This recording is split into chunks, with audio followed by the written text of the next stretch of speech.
Hi friends, welcome to Kani Kayal channel. இன்னைக்கு நம்ம சேனல்ல இட்லி பொடி எப்படி செய்து பார்க்கலாம். அதுக்கு வந்து நான் சம அளவு உளுந்து 1 டம்ளர், கடலைப்பருப்பு 1 டம்ளர் எடுத்துச்சு. இது ரெண்டுமே ஒண்ணா போட்டு நம்ம வறுத்துக்கலாம்.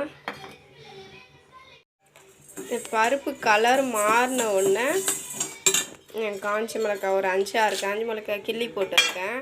காரம் அதிகமாக வேணும்னா எக்ஸ்ட்ரா சேர்த்துக்கலாம். நம்ம காரம் கம்மியாக வேணும் நம்ம தேவைக்கு ஏற்ப காஞ்ச மிளகாய் சேர்த்துக்கலாம். இந்த காஞ்ச மிளகாய் கொஞ்சம் ட்ரை ஆக சொல்லவே நான் வந்து எள்ளு சேர்த்துக்கிறேன் கூட.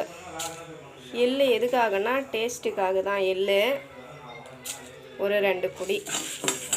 இந்த எள்ளும் சேர்த்து நல்லா இந்த எள்ளு பொரிட்டும் ட்ரையாக வறுத்து நம்ம ஆற வச்சு பவுட்ரு பண்ணிக்க வேண்டியது தான். இப்போ நான் ஆற வச்சு இதை வந்து மிக்ஸி கப்பில் சேர்த்துக்கினேன். இப்போ நம்ம இதை நல்லா பவுட்ரை அரைச்சிக்கலாம். கொஞ்சம் கொரகொரப்பாக அரைச்சிக்கணும். இப்போ நான் மிக்ஸியில் இதை பவுட்ராக அரைச்சிக்கிட்டேன். கொஞ்சம் கொரகொரப்பாக அரைச்சிட்டு இருக்கேன். இதை நம்ம கொஞ்சம் சூடாக இருக்கும் மிக்ஸி ஆற வச்சு ஒரு கண்ணாடி பாட்டிலில் போட்டு நம்ம ஃப்ரிட்ஜில் ஸ்டோர் பண்ண வெளியே ஸ்டோர் பண்ணால் கூட ஒரு 2 மந்த் வரைக்கும் நல்லாயிருக்கும். இப்போ எண்ணெய் சூடு பண்ணிவிட்டு எண்ணெய் ஒரு சின்ன பாத்திரத்தை ஊற்றி பூண்டு தட்டி போட்டிருக்கேன். அதான் கூட நான் இந்த இட்லி பொடி ஆட் பண்ணியிருக்கேன்.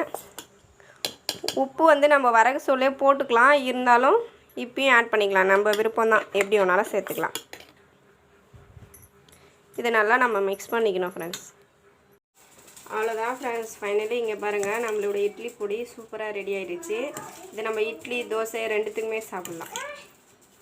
தேங்க்யூ.